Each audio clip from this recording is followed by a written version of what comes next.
Okay, we're live. Let's put the music back on. Oh, it's there. Okay, we're just waiting on Shade and Apillo is already here. Yes, perfect. Goody.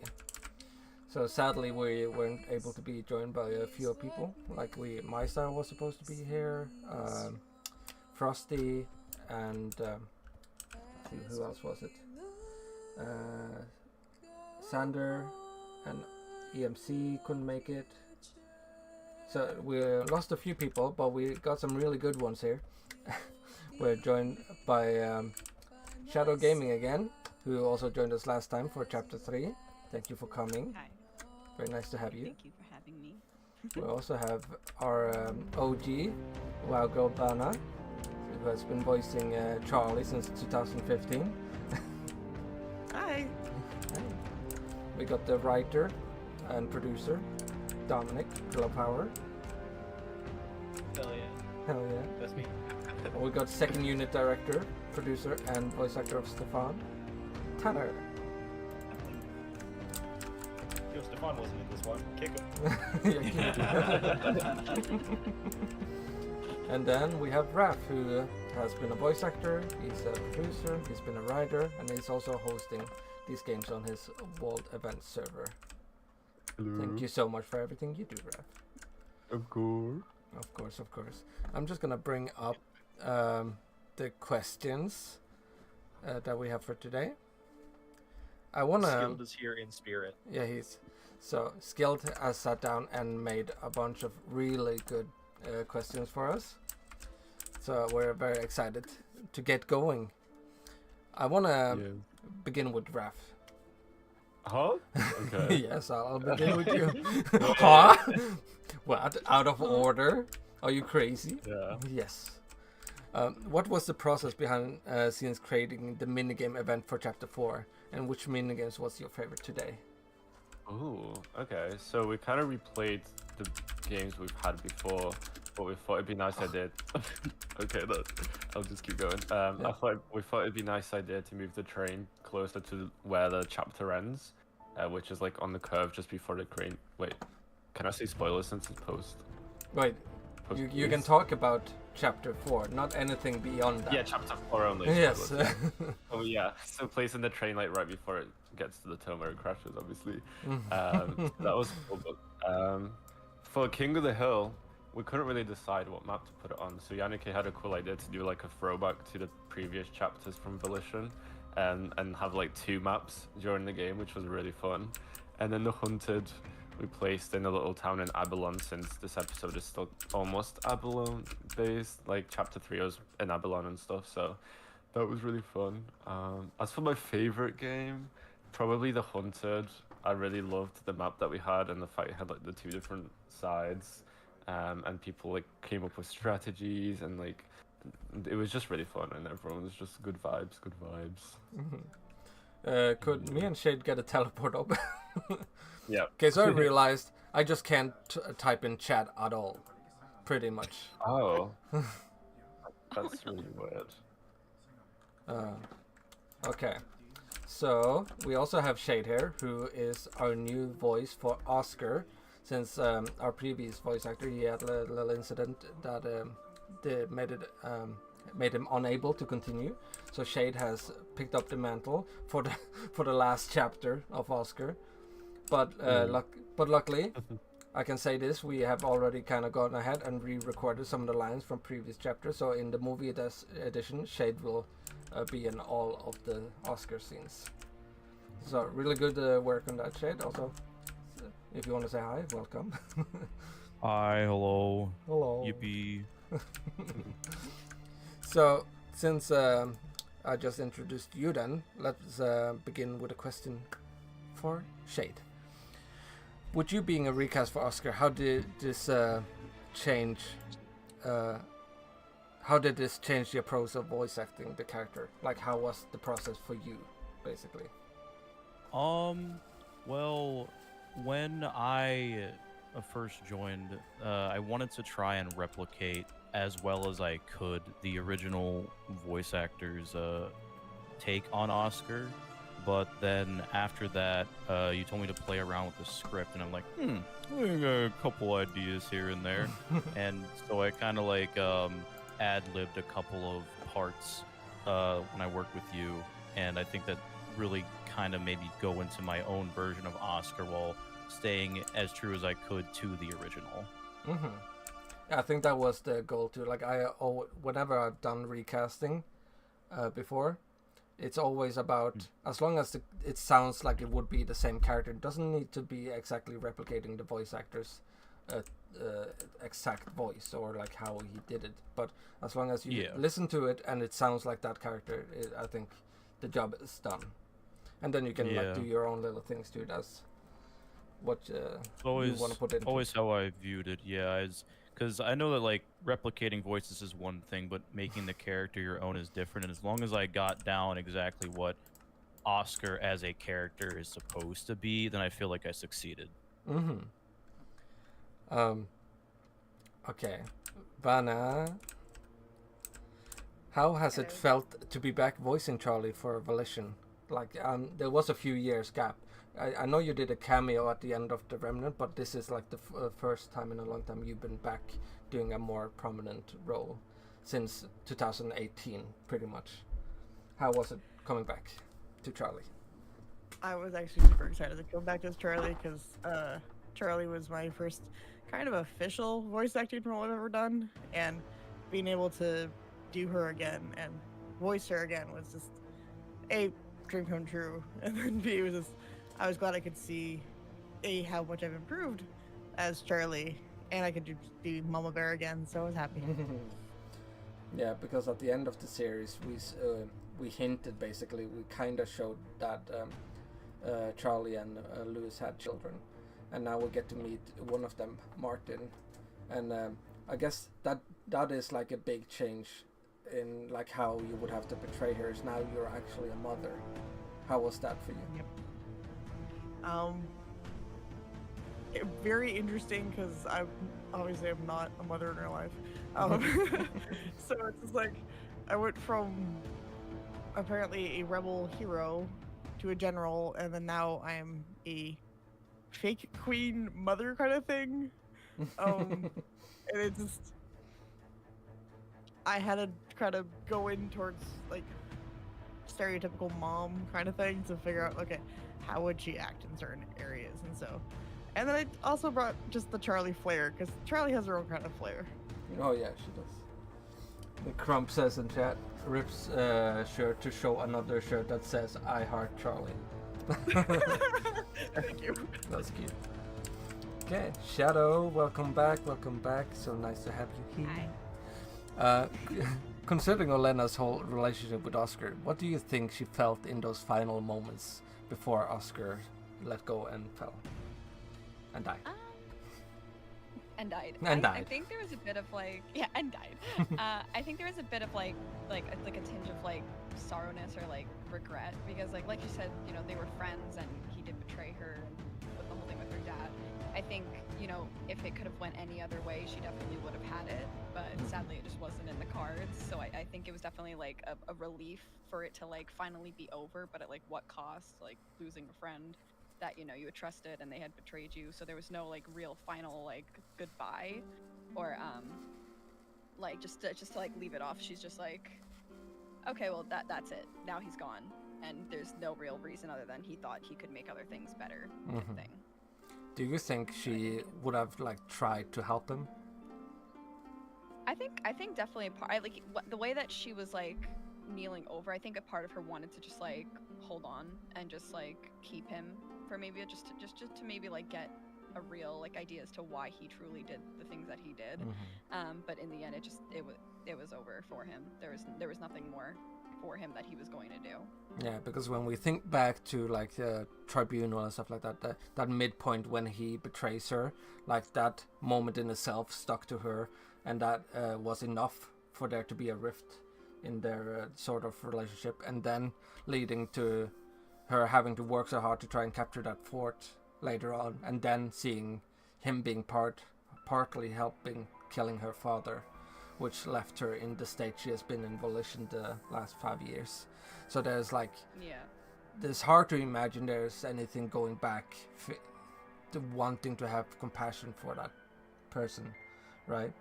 But Yeah, it's like you want to, but you can't because you're like he did kill, like he was the reason, like a part of the reason my father died. So it's like can you really like truly go that deep into being like, oh yeah, I forgive him, or like try and work on it?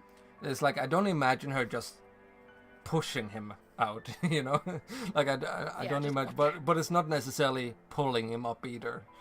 It's kind of just like sitting there. Yeah, it's like answer, and I guess the rest is up to you. Yeah, just please tell me why. I'm not gonna save you, and I'm not gonna be the one to push you, even though I tried to kill you last episode. But you know, like.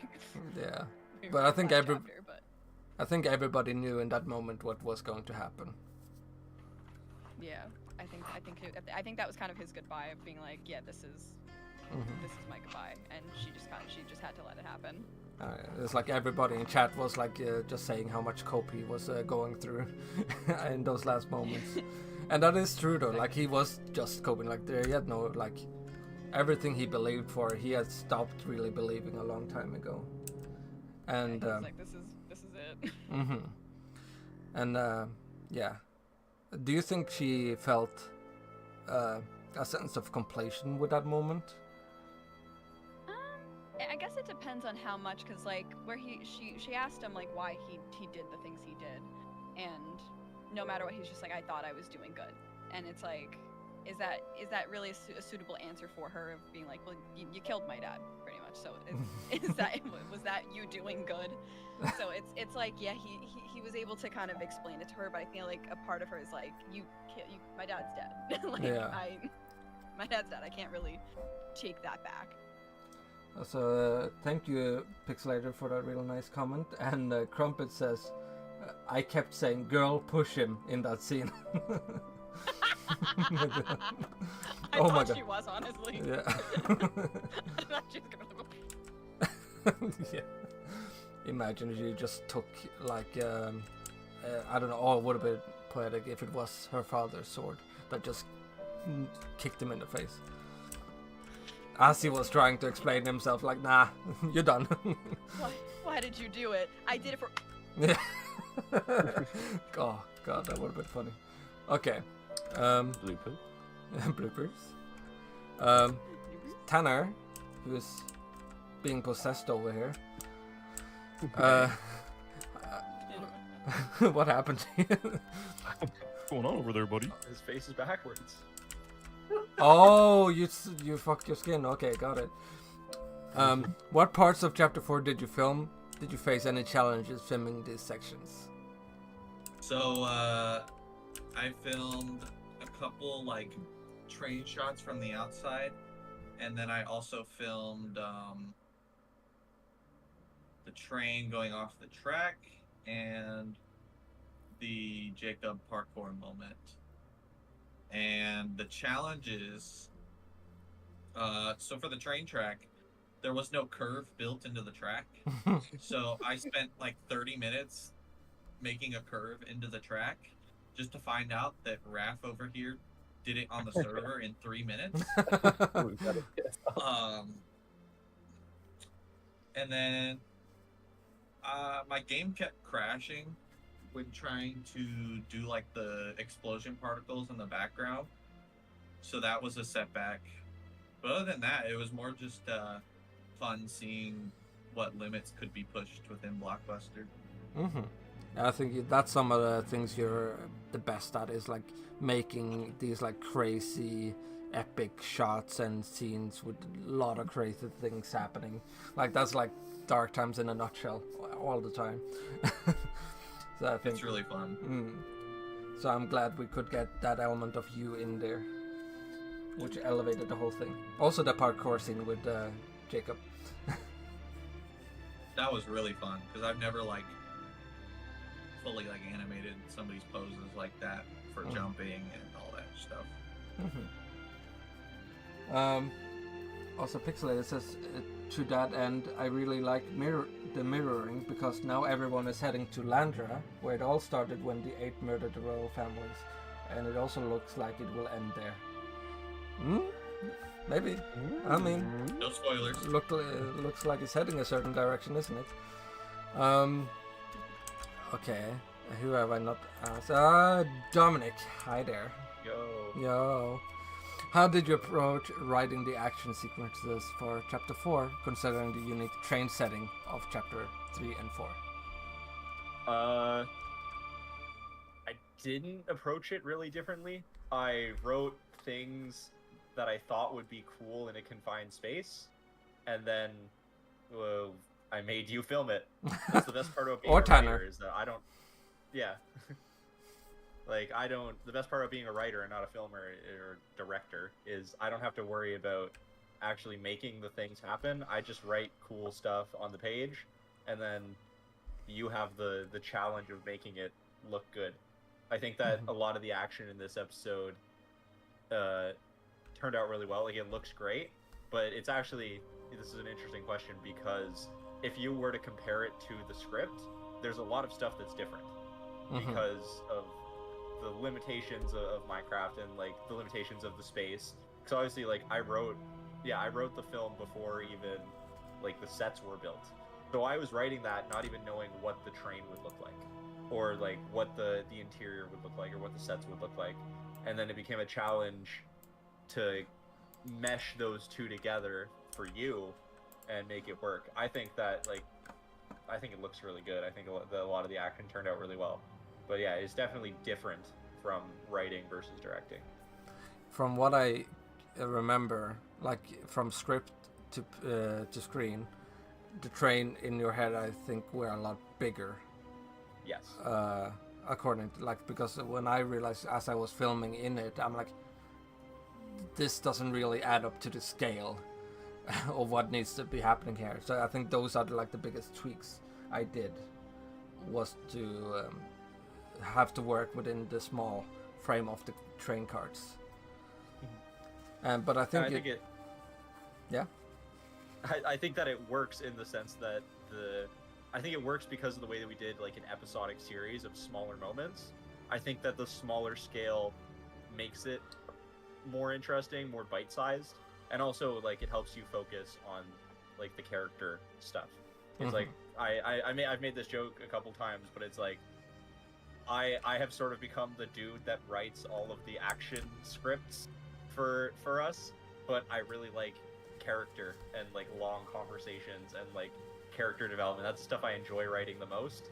So I like when the character moments can shine through the action, which I think this chapter does a really good job of having really strong character moments while still being like high intensity. It's all the payoff to chapter 3, really. So that's why it is just almost pure action. I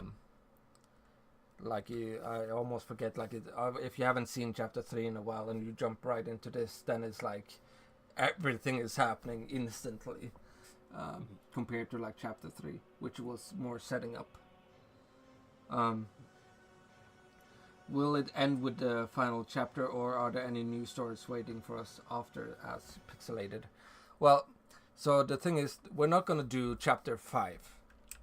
We're stopping at chapter 4, surprisingly, but that's because we're just making it all into a movie edition. So chapter 1 to 4 is being put in there. Things are being moved around, and then we're adding new scenes in the beginning, in the middle, and then we're doing what would have been chapter 5 at the end of all that. So we're making it so that there's plenty of new stuff to watch from the beginning, and and sprinkled in there. But then you will get the ending of what happens with Aaron and them chasing after Stefan and the train crash outside of Kalo. That is all happening towards the end of that film. Also, I think that question is also mentioning, like, beyond the tribunal story, are there more stories that are going to be made? Like, are we not making any more movies after this one? No, And, we're done. like, I'll say, We're quitting. yeah. No, we have plans to do more stuff. We have had these plans to do more stuff since 2018. This was really all what do you call it? We weren't planning on doing this whole tribunal storyline the way it ended up being. We had this whole other thing going on, which was gonna be like the big next thing after the series.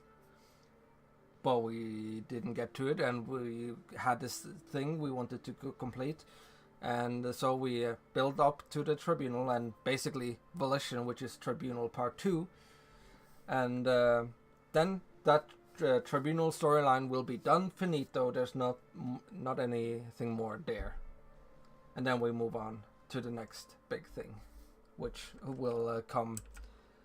I'm sure you will get an announcement in 2025 once we're done with all this. Before I don't finish movie edition before 2026. We're bringing in the multiverse. Yeah. Yeah, everybody's doing multiverse now, so why not us too? Let's see. This is to like. Okay, this is like a little bit weird question, but it's mostly for the crew. If the cast has any answer to this, feel free to jump in. But how would you describe the next and final chapter of the Volition Chronicles coming in the movie edition in one word, starting with Raph? Conclusive. Oh, okay, you got the easy one. I got the easy one. Okay, Dominic.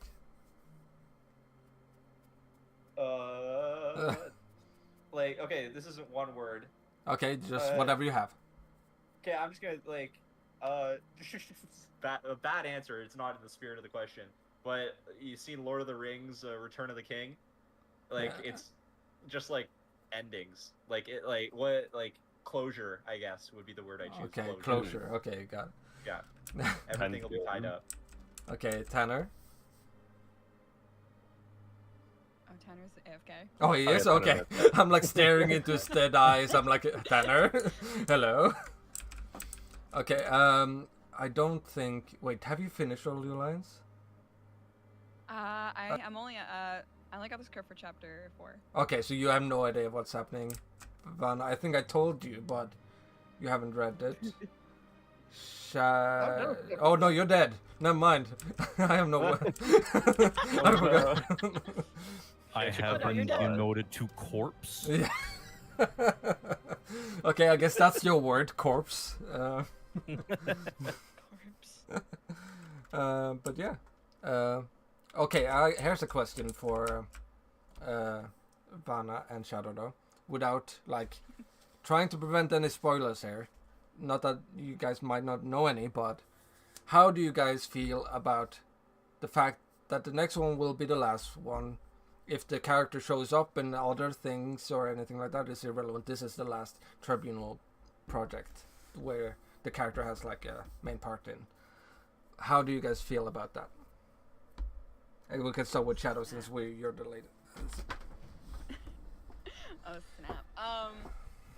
Gosh, it's I have hope that like they'll have like a good like ending type, so it's kind of like there's no questioning kind of like where they are, what's happening, or how their life is going to go. So if like they only show up in like other things, it at least have like a nice quiet ending for Elena at least. Mm-hmm. And That's an how has good it point. been like when you think back, like because you joined Tribunal 2, so you've been from the start of that until the end of this, so it's basically 2 movies. But Olena has already had like this quite journey, so to say. How has it been? She like I've played her for a couple of years, I believe. So it's been a long ride with Elena, and I love Elena. Like I think I think she's a really fun character, especially from last chapter. Mm-hmm. But no, like I love Elena, and so I hope she has like, you know, the type of like what's the word? Shit. It's something with that has with the ending. You get what I'm talking about. I hope she finishes off like kind of like how her story concludes. Mm-hmm. I think how she concludes will just kind of be like I don't know what I'm talking about, so I'm just gonna. Yeah. Okay. I think she'll have a good concluding ending. Crumpet says Olena's so awesome sauce, and I think we all agree. Olena is pretty great.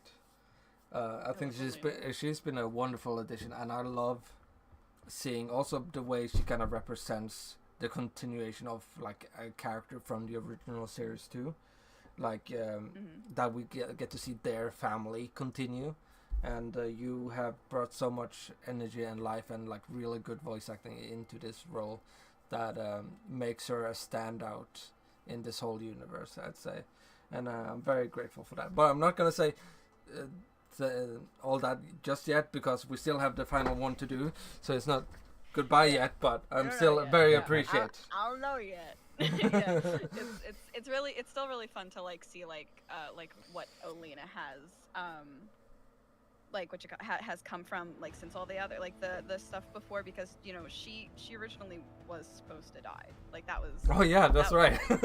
she wasn't supposed to continue, like when she got hurt and like she was talking to Jacob, like that was like her death, and then you had texted me and you're like, yeah, she's gonna live, and I was like, oh, okay, all right, let's continue. I'm fine with that. I think we talked about it last Q&A too. Yeah, dude, I actually forgot about that she was supposed to die, because we left that kind of open-ended in the ending of the Tribunal. It's like, yeah, she could have died there, I guess, but she was. I remember you were like, I was like, does she die? And you're like, we're not sure yet, but yeah, like pretty much, yeah, she dies. And I think I remember also, because I have these moments sometimes when it comes to writing where I go to like the other producers and we're, so should we let her live? I think I had like a moment like that. Like, would she be good to continue? I wanna see more. I think I vaguely remember having that conversation. Yeah, I remember you just being like, yeah, she'll live, and I was like, oh, okay, that brings me. Now we'll just see if she makes it through the chapter 5 part. So, Vanna, the same question to you. Wait, what was my question? Yeah, I actually forgot. What was your thing I asked you first? I don't know. I yap too much. Does anyone remember what I asked? You kind of asked a mix of both the questions. Yeah, it was kind of like. Like you asked the first question and then she kind of answered. Oh, I remember. Okay, so Slade. Going into the finale here, how does it feel to be playing her in this, or like how do you feel about this character coming into the final chapter of the Tribunal storyline? Without saying anything that's gonna happen, how do you feel about it? I already finished chapter 5 with you, so. Oh, that's right. We did finish. I know what happens. Oh God, no spoilers. I'm excited. Okay, moving on. Okay, good. Yep, great. Okay. No, but it's it's so much fun to have you back playing this character, which means a lot to this universe. Like Charlie was probably one of the first characters I ever came up with when it came to TSC, when I was like, God, I'm like 8 years old making this story. So like having you back here playing her and having this character around for this storyline, seeing her evolve so much beyond what I imagined back then is like so cool, and I'm really appreciated what you have done. I'm so happy that I got Charlie, because I actually auditioned for Abigail. Oh yeah, that would have been shorter. I'm for Abigail, and you're like, nope, you're Charlie. I'm like, okay, cool. Abigail would have been a shorter run than Charlie. But Kusan. Charlie's alive. Yeah, I mean, like almost every I think, yeah. In the end of TSC, out of all the characters that was a part of that series, only Charlie and Roland survived. And about Roland, about him, he didn't make it past Tribunal. So that means that Charlie is the last one standing. The winner. Well, no, technically Valiant is still alive in the dungeons of Kalo. For now. For now. Are you sure? No. Have you checked? I don't know. Should we go? Should we go see it? No, I'm kidding. I mean, you left Charlie in charge. I'm just saying. Is he still alive? True. Maybe we send Martin there to check. Okay.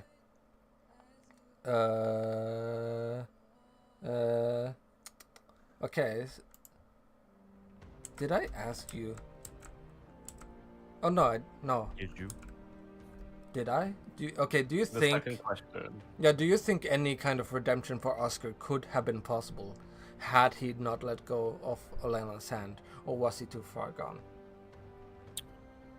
So, as the person who came in, not knowing anything about this, I had to do some research, i.e., watching a lot of videos. And when I was studying Oscar to get his character right, I noticed his mixture of loyalty and ambition. And I think that purely based on what I've seen, and more so that scene that happened in episode 1 of this, I guess, season, if you want to call it that, I don't think that redemption would have been possible, simply because his mind was already set to one side. I think that if there might have been maybe a bit more, what's the word I'm looking for? I think if there was more like from Elena, and a constant back and forth, like a very consistent back and forth, then maybe. But by the time that she was pretty much dealing with Oscar on the train, no, just no. The boy was way far gone before redemption was even a possibility.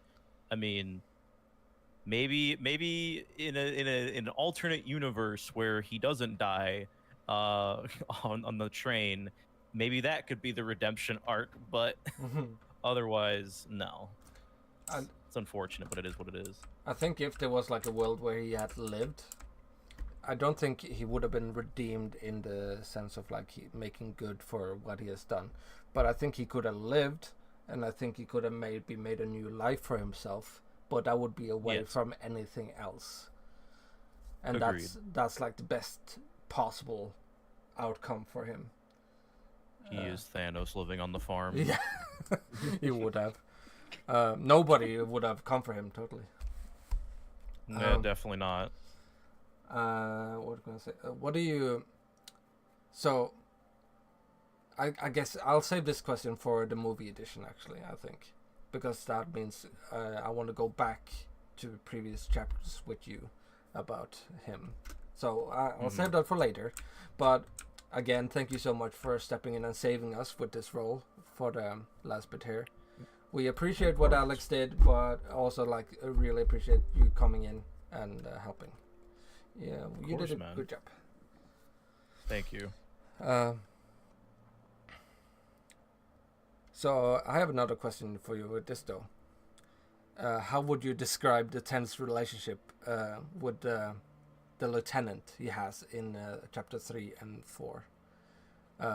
Does Oscar care at all?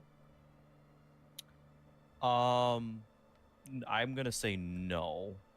I don't think Oscar cares at all in the slightest, because he's already in that the zealous mindset, I would say, where he has his ambitions, the lieutenant has his own, and Oscar's he's gonna do it his way because he sees it as the right way, as we can see during his eventual demise.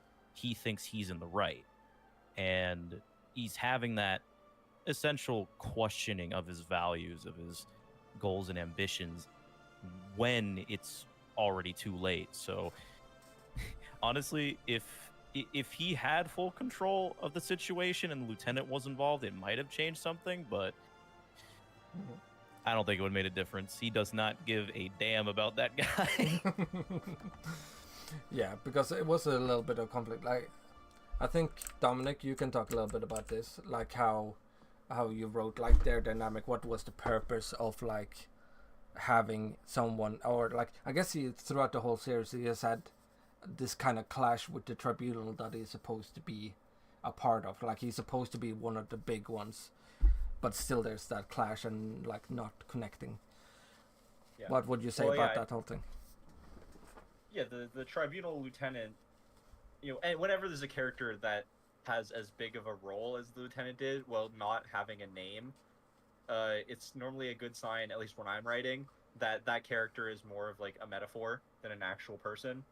Like the point of the lieutenant was to represent that conflict that Oscar has with the tribunal, having been this, you know, like you said, like one of the big three. Like he was supposed to be part of the team, but he's ostracized from the rest of them. Like he's not the same as like Catherine or Diana or Stefan, who are this family. Even though, you know, we sort of get a study of the character and you see that like he's made sacrifices and done all of this to try and become a part of this tribunal, but he's always seen as like an outsider or an outcast. And you see that in the relationship with the lieutenant, who sort of shows the zealous, like the truly zealous side of the tribunal, of being this, like the lieutenant went onto the train knowing that he was going to cut the brakes and die in a train crash.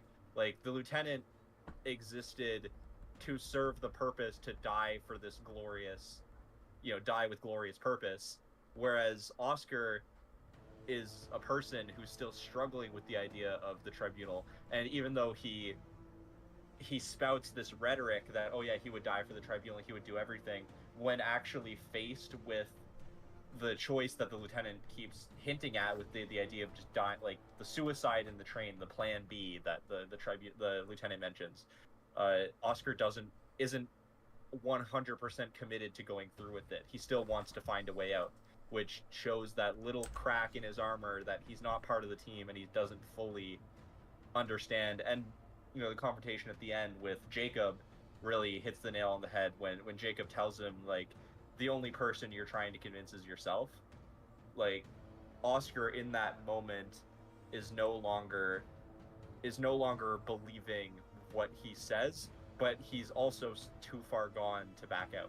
Like, it's the sunk cost fallacy. He's already put so much in, he's already done so much bad stuff, that even though he'll never be accepted by the tribunal, and they were willing to kill him for really, like, very little gain, he still is trying to convince himself that it's all for something, that it all means something. Yeah, because like Stefan was also like arguing with Giano to get this mission, like to send him, because like it was supposed to be so important. But that just goes to show like what Diano actually felt about this mission, that he didn't want to send his precious Stefan on this mission. Like Oscar was more disposable in that that sense. If I can add on to that as well. Yeah. So I definitely saw that as when I was reading the script for it originally. I got that sense of Oscar wanting to be something that he clearly was not. So that's definitely good props to you on the writing side. Very well done. But I could definitely see that through his character when I was playing him, that he's trying to be something that he's not. He's trying to have a purpose. And he's trying to have that acceptance, but this is basically the nail in the coffin for him, that he is not going to have that acceptance no matter how hard he tries. And with the death scene in particular, he is accepting the fact that he wanted to make shit better, and it didn't. He thought it would go the way that he wanted to. The lieutenant obviously having that full dedication, unlike Oscar, definitely shows a clear difference in the characters. But yeah, I just found that really cool that I got to play such a pivotal character in this series. So yeah. Okay, I have one last round to go for everyone. So go back to your Raf. What was your favorite moment in chapter 4? Ooh, I gotta say the ending where, like, you know, that shot of them all waiting where they just say, so now we just wait, or something along those lines. Mm-hmm. I really like that, especially because originally it was supposed to just cut to black, but then obviously Tanner, like, went in and added the train, I really like the ending and how the emotion that we're left in now, going into the final film. I love. I saw you answered in chat too, like like as so Tribune Part 2 is like the final series of the Shadow Crown, and it's like I said earlier, and like Raph said, it's the ending of the storyline. So just the Tribunal story that we've been doing since Dawn and Voice up until this. Yeah. Then there's other stories. Everything has like its own like structure and line. Okay. Yeah, like there was the series, and then like Rebecca, and then the Tribunal. Yeah. Shadow, what was your favorite moment in chapter 4? Oh god. You would think you would ask everybody else, and I would have an answer like right off the bat because I would have thought about it, but I didn't think about it. Well, what is the first thing that comes to mind? When when they open up to the door to the other people. Cart? Oh my god.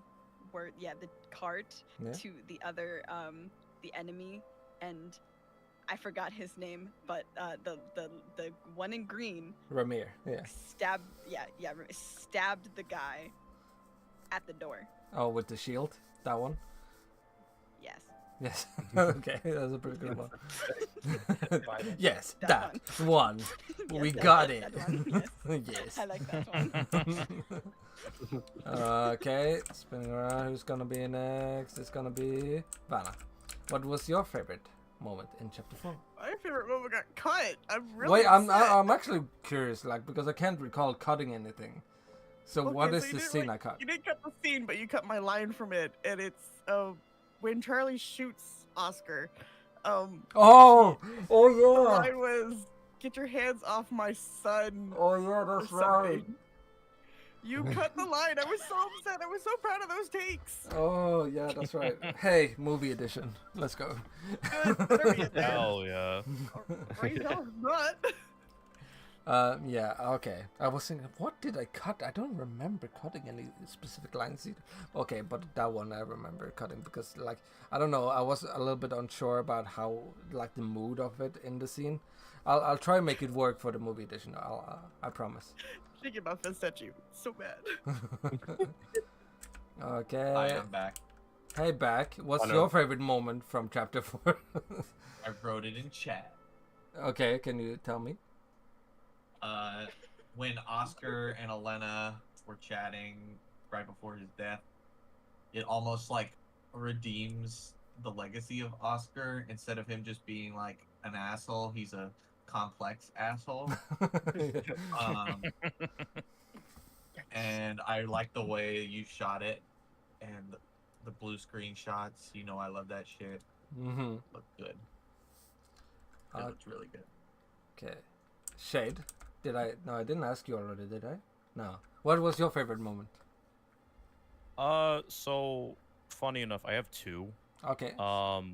One is actually that scene, but basically the whole scene of Elena and Oscar having that confrontation, that conversation, because it shows that basically, yeah, what was already said, he's a very complex character that has his ambitions and goals, and that he's just not some prick that's like he's vying for power. It's like, no, there's a reason he's doing this, and it shows that complexity very well. Story-wise, that's my favorite scene. Action-wise, it's when Jacob kills the lieutenant and throws him in the fire. Yeah, That Jacob was was so kind of going metal. I'm like, holy shit, that's so brutal. I love that. Yeah, Jacob has a rough background, I guess, leading up to this point. He's not taking any shit anymore. That dog in him. Yeah, I guess. Thank you for that contribution. So Dominic, I'll let you have your favorite moment, but since we don't have Frosty here, could you talk a little bit about the evolution of Jacob up to this point and like his like journey in this chapter? Oh man, I feel like every Q&A I get to talk about how much I love Jacob. It's great. I don't know, like Jacob has been, he's probably getting close to being one of the like longer running characters in term, like obviously outside of like legacy characters like Charlie, but like in the Tribunal storyline, like Jacob might be one of like the highest screen time characters at this point, just because of how many things he's been in. But you know, I love Jacob for his character development. Like, I don't even. What was the original question? I'm just talking about why I like Jacob. No, just keep talking about what you like. I Like- just wanted you to talk about his evolution a little bit and about him Yeah. in this chapter. Yeah, like Jacob has evolved so much from being like essentially like a background character follower with just a few lines of dialogue to developing into sort of this sidekick for Aaron, to after the events of Tribunal truly like becoming his own character with like his own 2 chapters of Volition Chronicle for him, and you know, Elena and his story and his adventure. He's grown into a leader, he's grown into like a warrior. I think that, you know, no spoilers for the end, but like his character, when you asked me about my thoughts on the ending, I said closure. I feel like every character in the end is going to get closure, and I'm excited for Jacob's ending because I think that his character, in terms of writing, has some of the strongest development of any character that we've written for any stories, and I'm excited to see where he goes from here. I think that he's had a crazy journey and he's evolved a ton, and yeah, I think it'll be interesting to see. I think we're seeing him at his prime right now on this train, and I think it's only just gonna keep getting better. And what was your favorite moment from chapter 4? So everyone said the easy one. The easy one to say is like the Elena Oscar moment. I think that writing, like, I'm really proud of writing that scene, but actually favorite scene to watch, and also again because of from the writer's perspective, a fun scene to write, I'm actually going to say something that no one said, but the opening scene with Charlie's POV as she's bleeding out and being dragged through the train. That was something that was like really experimental when I wrote it, because I thought, you know, it's something that we've never done before. We've never done like a POV shot in a Minecraft like movie, so I thought it would be just really cool. Minecraft roleplay. Yeah, literally Minecraft roleplay. But I thought it was something interesting, something, a way to start off the episode with a lot of energy, especially it being more so than just part 4 in a series. It's like very much like a to be continued of chapter 3. So having it start off with this really intense POV moment where like Charlie almost looks like she might die, I felt like was a really good way to get the audience into the moment and into the set the stakes right away that this is a big moment, even though that it's been a few months since you watched the last one and you maybe don't remember what happened. It instantly throws you into the world and into the action so that you're ready for the rest of the film. So I think I'm really proud of that scene. I think it turned out really well. Yeah, I think that was a really fun one to also like film, as it was like different. It was like a new challenge, made it like not feel like so what's the word, repetitive to everything else we have done. But yeah, it was also cool to have done this whole like train thing that we set up in the tribunal when they were looking at the schematics, I guess, for the train. Until this point, we have actually gotten to the point where the train actually crashes into the ground over here. Now we never have to do it again. Never again. I mean, I will say that having to film on this train for 2 chapters has been difficult and challenging, and it's like I am looking forward to working in open landscapes, big cities, and different environments. But Just wait till we have to do like a warplane or like a big battleship or like. I mean, yeah. all of them are like bigger. No, maybe not a plane, but Submarine, yeah. but That's yeah, what we need. I think it was a cool challenge for us to do it like this. But yeah, thank God for Tanner and his ability to crash trains. That goes for real life too. Yeah. Want wanted in multiple countries. Well, now the question is going to be, what are we going to do for capture point when we don't have a train anymore? In the wreckage of the train. In the wreckage. Or we could do King Ari Hill on a wreckage. Yeah, that's what we thought. But hey, that's spoilers. No, we don't know yet. We haven't made anything. Dun, dun, dun. Everyone dies. Okay, so I hope everyone caught the movie edition teaser at the end of chapter 4. I've already started working on it. I've made like a cut of everything we have filmed in the editor already, and I've reshuffled things and added new things. I'm gonna start filming as soon as possible. Raph has helped with some set building for it, and I'm gonna do some skins for like the extra stuff. Might do some little extra casting for some minor stuff.